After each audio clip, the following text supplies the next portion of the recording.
times that I will always and forever say that I hate. Oh my god, I hate.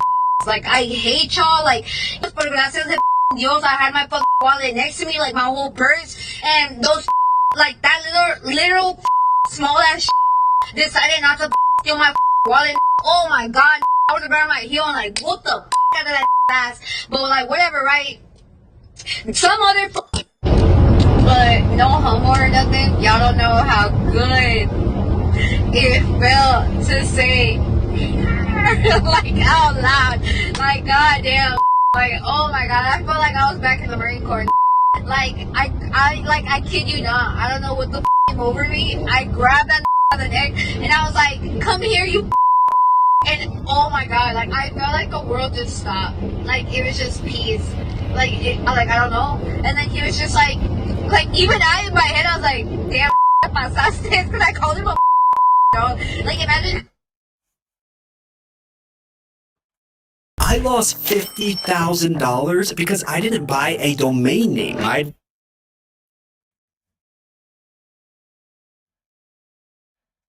a nigga, right? You let your customers call me a nigga? Huh? You let her call me a nigga, huh? Huh? This is hard chicken. This is the hard chicken on 59 in all day London. Got the nastiest attitude, you know, the nastiest attitude, racist. Hey, how you doing? Where your manager? It's coming. Where's your manager? Here? Where's the owner? Is the owner here, sir? Is the owner here? He coming too? Bring him out front. What's your name? Amin? Already I fired something on here. She's the other one. Did you fire her? Yeah, same time. So she's fired. She will not be working here. She's done. No, I don't. I don't like her. I'm here 2000. And Okay. they been here like. Okay, I got a question for you. So when she was calling him the N-word, because we seen the video. I'm not here. That was you. No, You was here. No, Yes, you no, was. I come. No, you was here. And my question is, why didn't you de-escalate that right then? No, yeah, right there I did it. No, you did it after the fact. Well, you need to look to the cameras and apologize to black Apologize people. right now. To Apologize black to people. black people for what happened here. No, you. I'm calling. Yeah, Tell them right now. I apologize. Everybody, she did anything wrong. I don't accept it. But I apologize my customer. I want to say this to you, Wallahi. Wallahi, yeah. If I find out that she's back, You fire me. I'll fire you. Yes. I have your word. Man, yeah, That if she gets a job back here, we can fire you. One time I fired, every time I don't So I have your word. She's never coming back here. Never. All right, brother. I'm good with that. I'm good telling with you, okay? What you? I know, Sean. Here we go. I ain't sure. Hey, yo, can you come here real quick? Yeah, you. Can you come here real quick? I'm a nigga, right? So I'm a nigga, right? You let your customers call me a nigga? Huh? You let her call me a nigga, huh? Huh? This is hard chicken. This is the hard chicken on 59 in all day London. Got the nastiest attitude, you know, the nastiest attitude, racist. Hey, how you doing? Where your manager? It's coming. Where's your manager? Here? Where's the owner? Is the owner here, sir? Is the owner here? He coming too? Bring him out front. What's your name? Amin? Already I fired something on here. She's the other one. Did you? Yo, shout out to everybody. Can y'all hear me? Can y'all hear me? Yeah. Shout out to everybody in the chat. I'm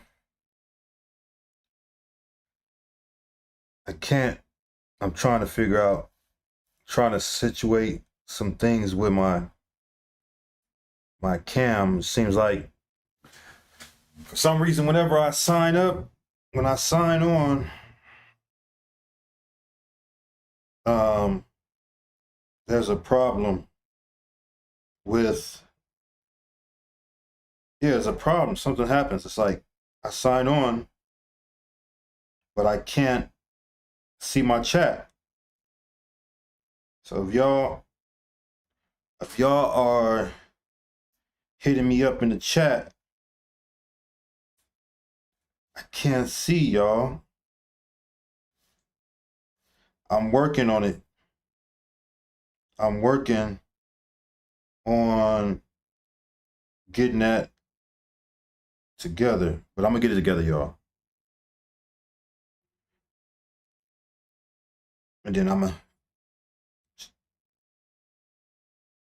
gonna cut these cameras on in a little bit. But I played that video because I want you guys to see the reality. I'm trying to show you how to make some money on Roulette. Yeah, I make money on Roulette. I'm trying to show you how to make some. Look, I'm about to show you right now. Look. 1 second, y'all. Yeah, I played that video because I wanted y'all to really see what is going on. I don't know why it's doing that, but I wanted y'all to really see what's going on. I'm pretty sure you guys already know what's going on, but that's not what this is about.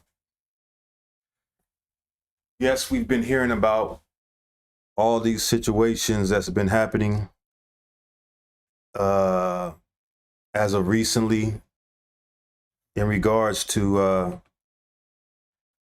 these other groups, these non-white groups that are using racial terms to describe us. But what I also want to talk about is how we are off code. We as a group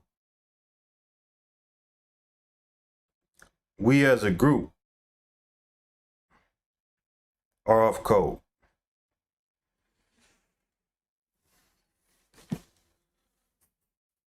One second, y'all.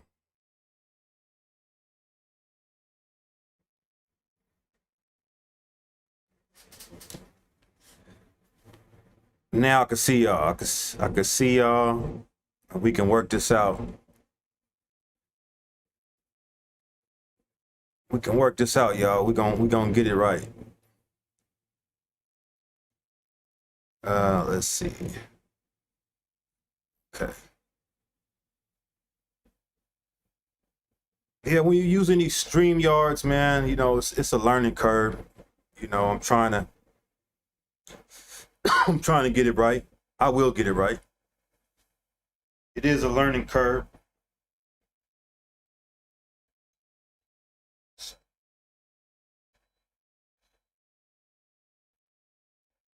They're like, damn, this dude.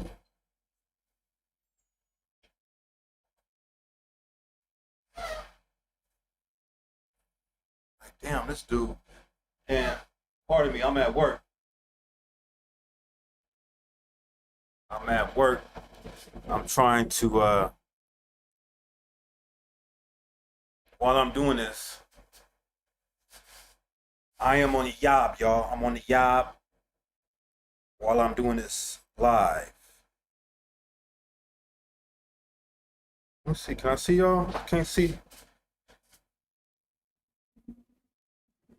The hell is wrong with you? This shit.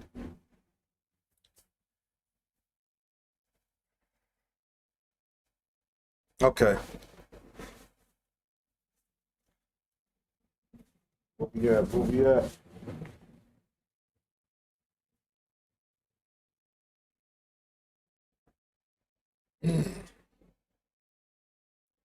Shout out to everybody that's tapping in. And whether you tap in here or you tap in on the replay, it's all love.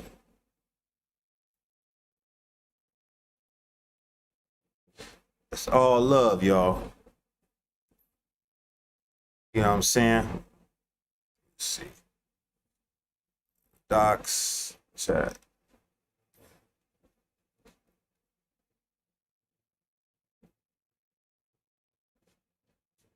It's like you'll have everything set up, and then all of a sudden, when you get to start it, it don't work the way you want it to work.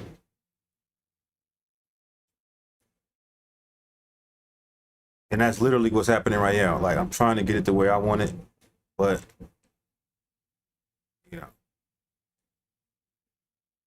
the StreamYard got problems of its own. It got ideas of its own. Okay, go ahead. Put it up there then. All right.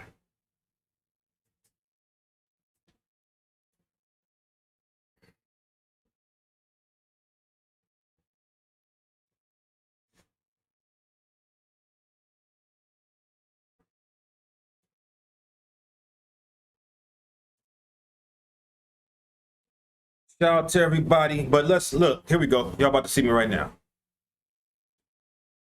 Here I am. But I mean, what I want to talk about in this video is that we seeing all these other groups, how all these other groups are, you know, showing their behinds. All these other groups are showing how much they dislike us. And all this is true. All this is very true. Can't deny that. It is very true that, you know, these groups are showing, have been showing, and are showing how they feel about us. This is true. But at the same time, let me type something in the chat. Share.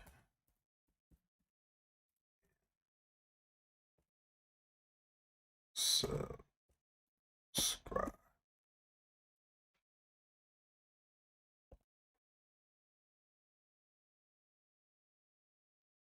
But yeah, at the same time, all these other groups are showing their disdain, their dislike for us.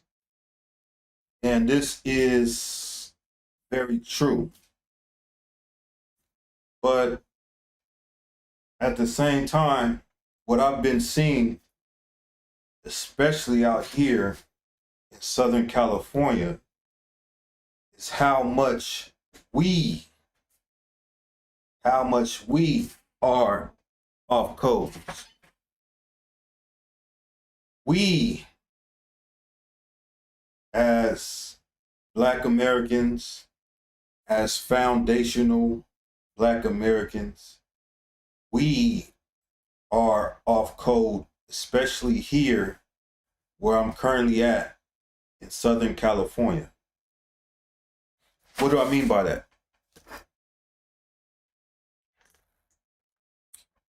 Like out here, and I can't speak, it seems like in Houston, Texas, in certain parts of the South, it seems like brothers and sisters are on code out there. They're on code. They're, as you can see in the video that I showed, the brother from the nation and the sister, the doctor, popped up on this owner to say, hey, let me let y'all see that. The sister and the brother, they popped up on the owner to let the owner know, say, hey,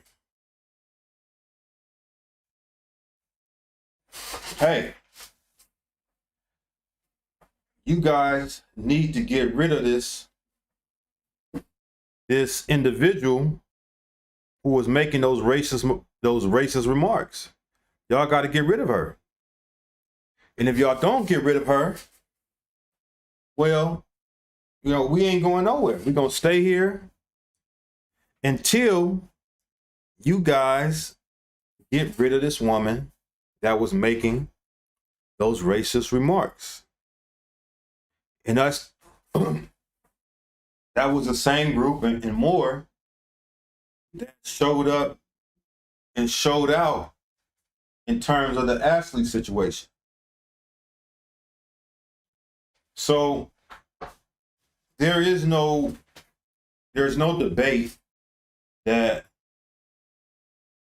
the Hispanic community has and is, they harbor these racist thoughts towards us. It comes from the country in which they are from. In the country, if you ever go there, I've been to a few countries in Latin America, you will see that all the lighter skinned, the whiter ones, the ones closer to white, they're in the top positions. And all the ones that are dark skinned, they're on the bottom. They don't get showed in the media. They're hidden.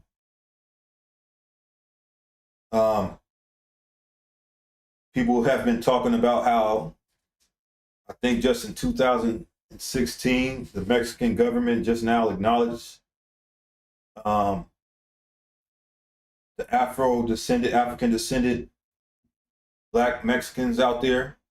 They just put them in the census. So this is the ideology in Latin America, and it's the same ideology that they bring here. But at the same time, here in Southern California, what I'm seeing is a lot of brothers and sisters are off code. I see brothers and sisters that will stab each other in their backs for these other groups that don't like us. I've seen brothers and sisters that would throw each other under the bus for these other groups that don't like us. I see how we have a lot of infighting here, and it's really what I want to say. It's really escalated or amplified with the whole gang culture. So one can see, being an outsider, because I'm an outsider. I'm not from Southern California. I'm from Oakland, Northern California. One can see, being an outsider, how this stuff is really playing out out here. You know, I can't say that we really have that problem in Northern Cal. I mean, sure, we have our coons and our Sambos and whatever you want to call them, Uncle Tom, but we, you know, Oakland is the birthplace, if you don't know, of the Black Panther movement. The Black Panthers got to start in Oakland. And so this ideology is what we own out. We've been on. That's what we own out in the Bay. We don't have the gang politics out there. We don't have Bloods and Crips out there. We don't have none of that. You have turfs where you from, but yeah, we don't have that aspect of it. So we can get together. Like if two individuals have beef over something, it's not because you from this set and you from this set, and we warn because this is a long on-standing war that's been going on. If two individuals have beef with each other, it's because something was done directly or indirectly between those individuals. And the beef will play out in the streets between those individuals for whatever reason, whether it's over money, which is usually over that, you know, rarely over women, because, you know, let's just, you know, another aspect of the Northern California, Oakland Bay Area culture is, you know, what they were known from, Max, pimps, players. So, you know, we ain't really too much fighting over women like that, but more over money, disrespect, stuff like that. That's what the beef is around. And yeah, out here, what I've seen is that, I mean, I hear that there, and I haven't personally seen it, but there's brothers that have joined Hispanic gangs. Like, that just shows you a little aspect of how off code this attitude is, how off code this is. And I've witnessed this myself. I've witnessed this in the professional environment. I wish I witnessed this is out and about, going about my daily, you know, doing my daily things I have to do. I've witnessed this behavior and this attitude. And it clearly let me see how things are the way they are for Black Americans here. How the other groups and Hispanic communities have basically, they've taken over everything. Like they control pretty much all aspects. Even, you know, they gatekeep the jobs. They're in political field, educational. They're controlling everything, right? And I think a lot of that is we have to place the blame on ourselves. These groups are going to do what they're going to do. They've been doing it. They come over here with this attitude. They come over here with an anti-Black attitude. That is what it is. That's not going to change unless they want it to change. But, you know, we are, in addition to that, our own worst enemy. We are our own worst enemy in addition to that. Because I've seen myself firsthand, like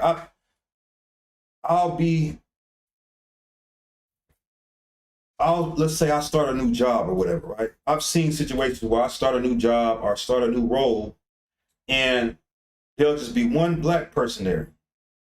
It'll only be one Black employee. All the other employees are 9 times out of 10 Hispanic. That one Black employee, if another Black person gets hired on, if that Black employee has been there for a number of years, 5 or plus years, you will see that Black employee will deliberately try to throw under the bus the new Black employee that just come on. And they're doing that because they fear that this new Black employee, this is my theory, is going to take their spot. And so they'll deliberately try to throw that new Black employee that just got on under the bus. Like, let's say that new Black, that Black employee that's been there for 5+ years is responsible for training the new Black employee. And what will happen is, I've seen personally that they would half-ass train this new Black employee that's come on to set them up for failure. So that when things go wrong, they can say, look what they did. And get usually the Hispanic supervisors over them to get rid of this new Black employee that they just bought on, so they can keep their position that they felt was threatened. This type of stuff happens in the work field. I believe it happens in the political field. And I'm not saying all brothers and sisters are on this, but I think, and I've seen that there are a lot that's on this. You know, even I gave you the, even outside of the work, I had a live that kind of went, viral in my terms, but in the live, I'm talking about how I was it was me and another sister that was at the laundromat that day, and how basically it was me and another sister at the laundromat, and all these Hispanics were teaming up against me, and this sister kind of like, and I went to the sister like, do you see this? And she sided with them.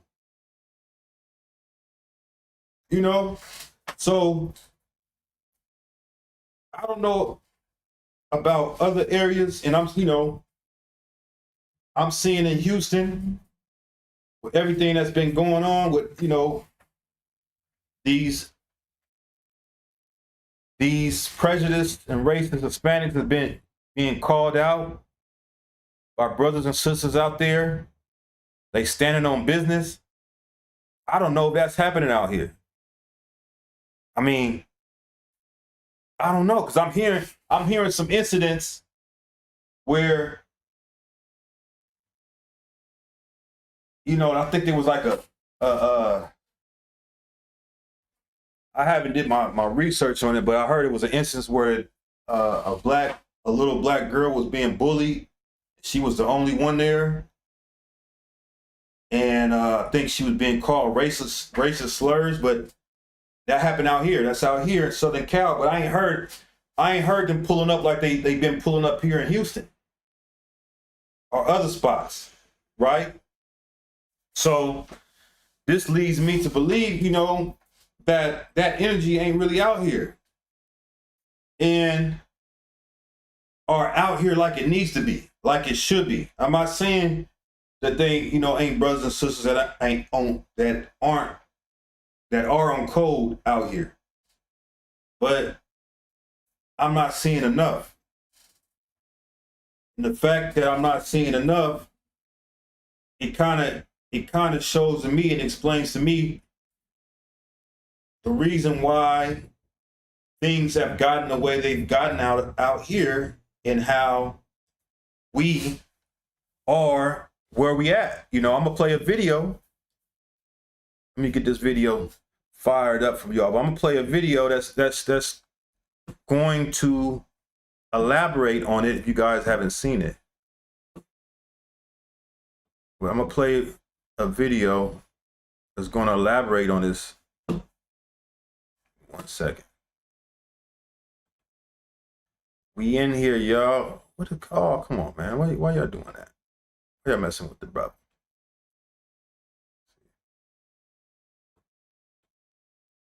We're getting it right. We're getting it right. We're getting it right. See, okay. There we go.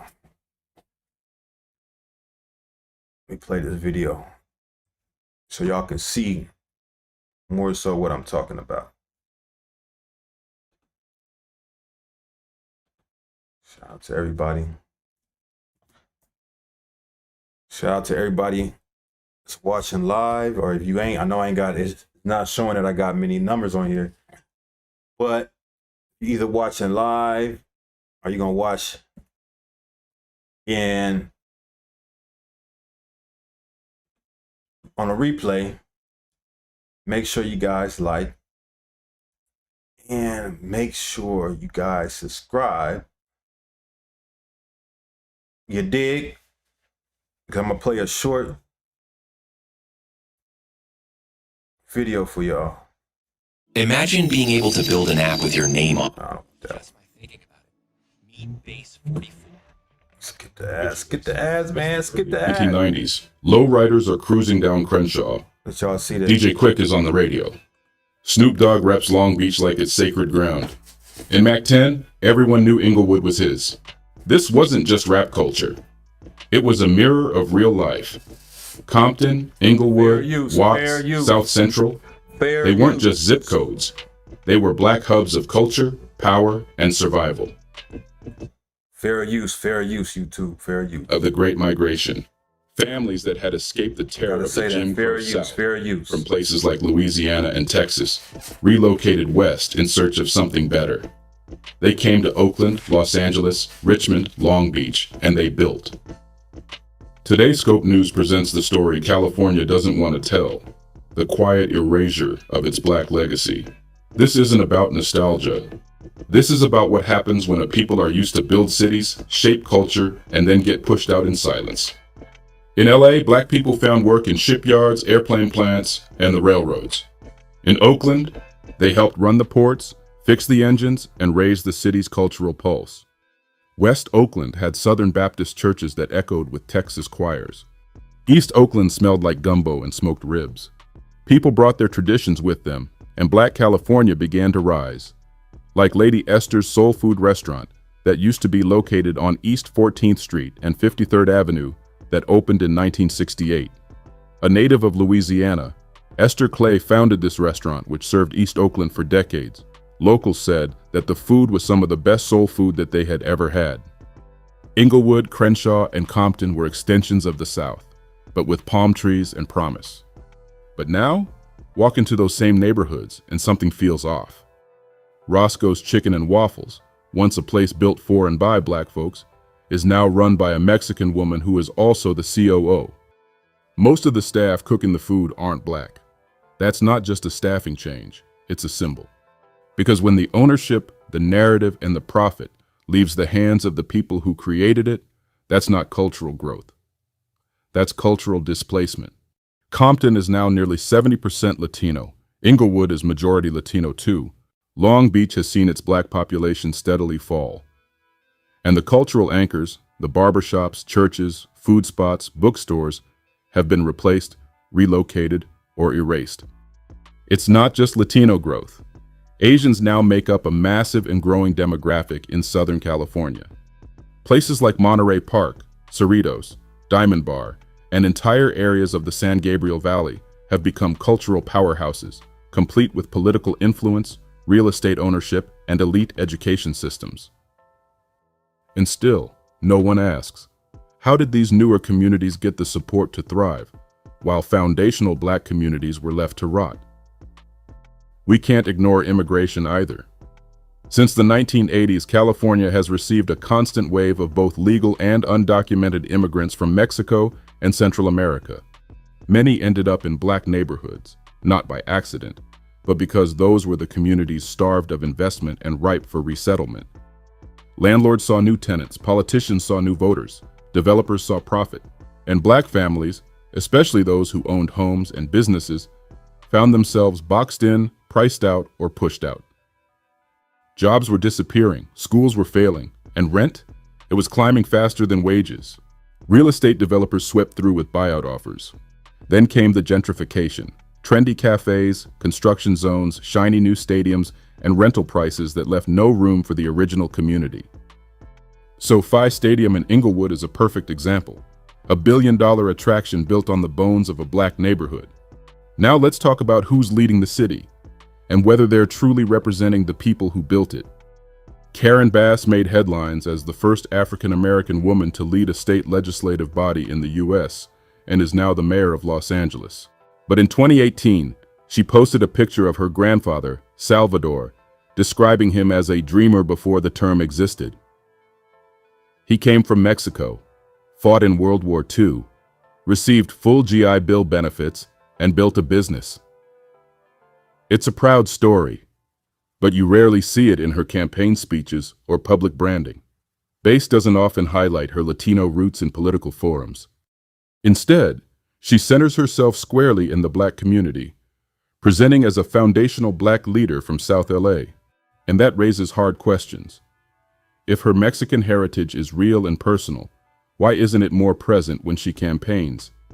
And if she owes her political rise to Black communities, Black churches, Black voters, Black movements, why do her policies so often prioritize other groups? Like her recent plan to offer prepaid debit cards to undocumented immigrants.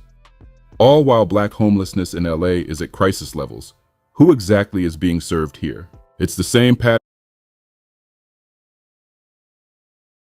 This is what I was talking about, y'all. See, this is the off-code behavior that I'm talking about. The mayor, Karen Bass, identifies as a Black American. But when you look at everything that she's doing to benefit other groups. This recent thing that she just did, approving like a $1 million dollar fund to support the homeless Asian community. Well, according to the numbers and according to the census, the Asians are not the ones that's suffering from the homelessness here in LA, Southern California. It's Black people. Black people, we are the ones that have the highest rates of homelessness here. But yet, this supposedly Black politician, the mayor, is doing things to help all the other groups. She's with the whole, what they just mentioned in the video, how she wanted to set aside money to help support or give the illegals just free money. So this video basically explains everything that I've been saying, my dialogue. I don't know how it is in other areas. I know how it is where I'm from. And I know how it is when I visited other areas in the South and lived in other areas in the South.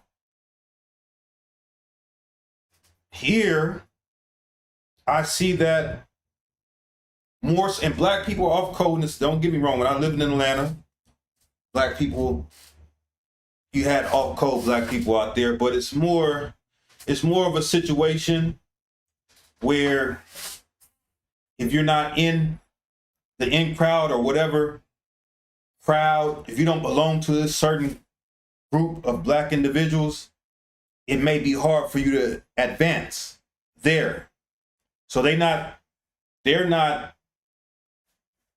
throwing each other under the bus for other groups. They're throwing each other under the bus for their own in groups. So if you went to Howard or whatever, and you joined a certain fraternity, well, are you a part of the boule?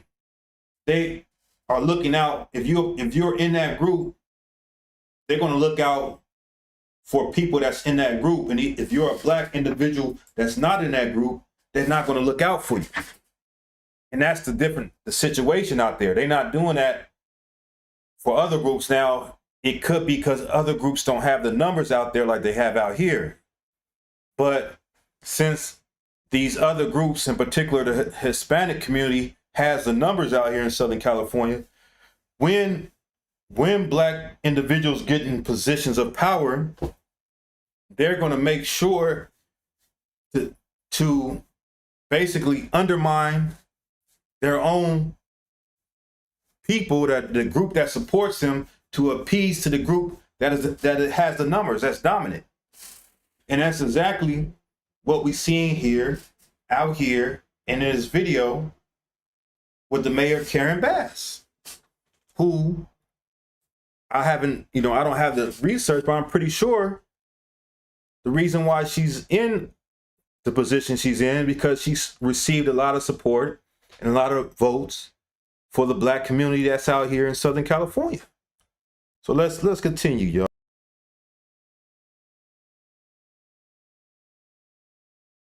Pattern we saw with Vice President Kamala Harris.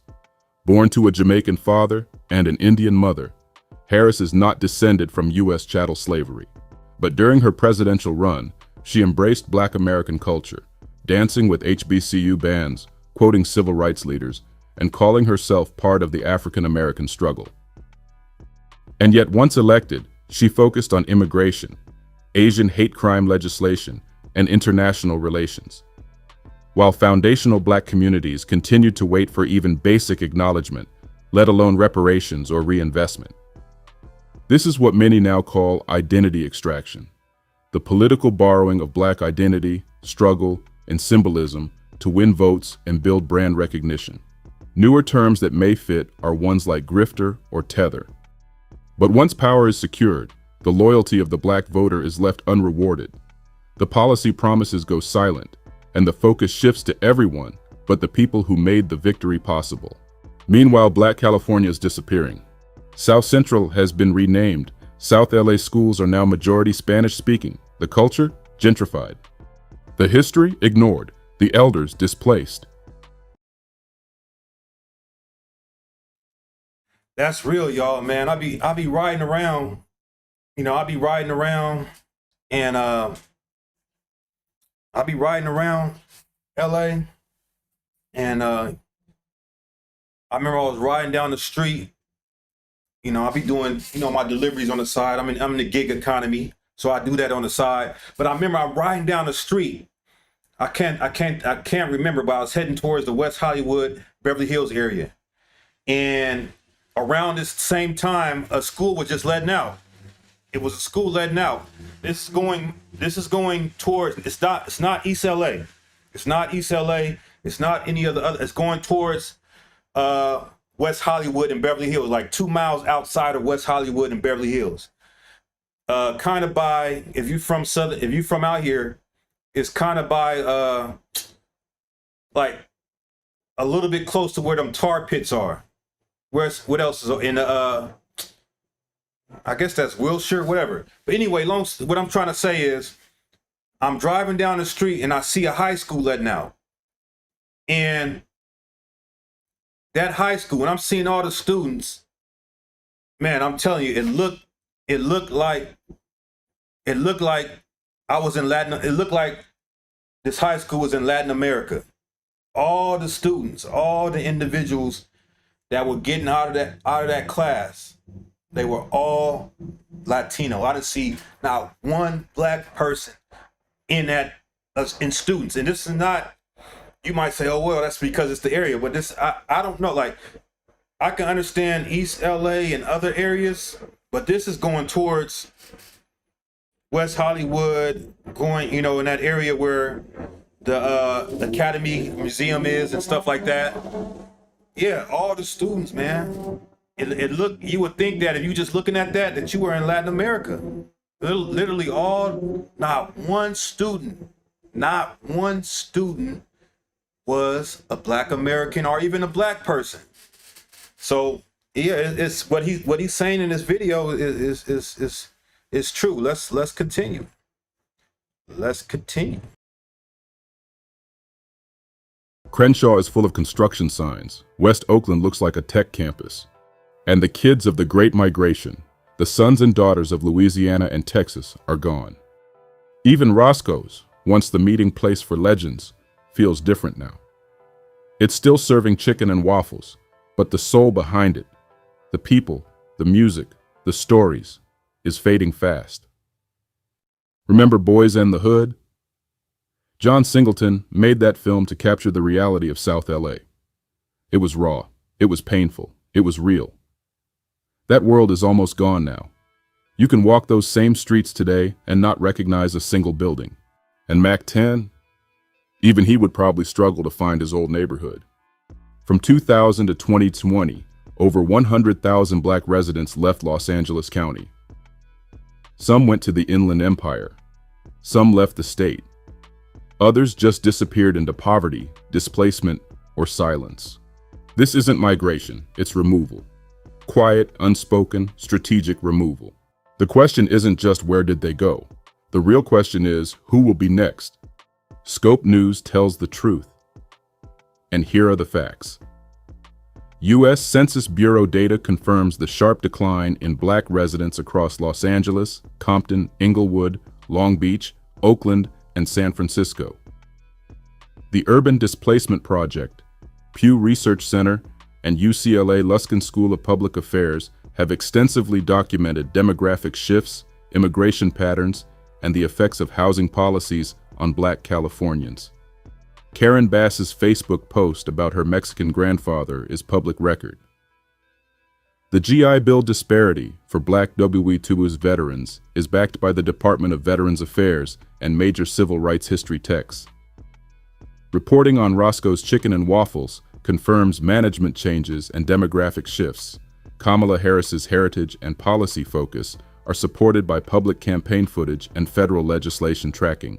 Historic migration patterns from Texas and Louisiana to California are preserved in the Schomburg Center, the California African American Museum, and multiple UC archives. Special thanks to the Watts Labor Community Action Committee, the East Bay Black Cultural Archives, and oral histories recorded through StoryCorps and CAM. Legal disclaimer. This Scope News report is intended solely for educational, informational, and entertainment purposes.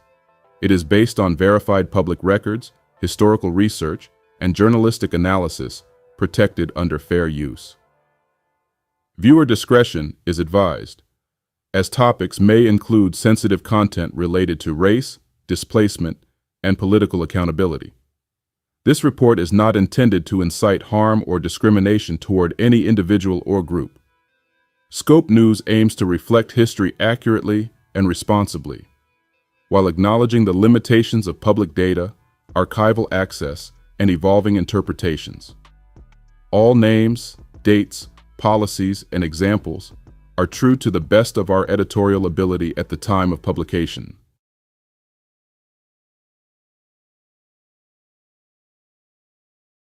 There we have it. But yeah, man. Let me see if y'all can y'all hear me? There we have it, man. That's the reality. You know what I'm saying? That's the reality. It is what it is. We can talk about how the Hispanics are, are prejudiced and have anti-black racism, which is true. It is very true. I've said that in my other videos. If y'all want to check out my other videos, I've talked about that in my other videos. They do, without a doubt, But at the same time, and in between times, we have to watch how we are off code. You know what I'm saying? And I'm only talking about what I'm seeing here in Southern Cal. What the video talked about a lot was Southern Cal. It talked about my hometown, Oakland, a little bit. But if you notice how he didn't talk too much about it in terms of, he talked about it more in terms of gentrification. But what he was bringing up in particular about Southern Cal and how a large percentage of this video was about Southern Cal, he was showing how off code we are, even our politicians, our black bourgeoisie, even on the lower scale, the examples I've given, like we have a lot of off code behavior that explains why things are the way they are for us right now here in Southern California, and how a lot of us been forced to move out. Over 100,000 have either moved out of the state or moved to the Inland Empire, and that's no better, in my opinion. That's not even a better option either as well, because I've been out there as well. But that's all I gotta say for this live. If I can't see y'all chats, is because my StreamYard is messing up. I'm still trying to figure it out. I'm still trying to get it right. I'm still trying to get it together. But you know what I'm saying? Make sure you guys like, share, subscribe, and I will tap back in with y'all later. Peace.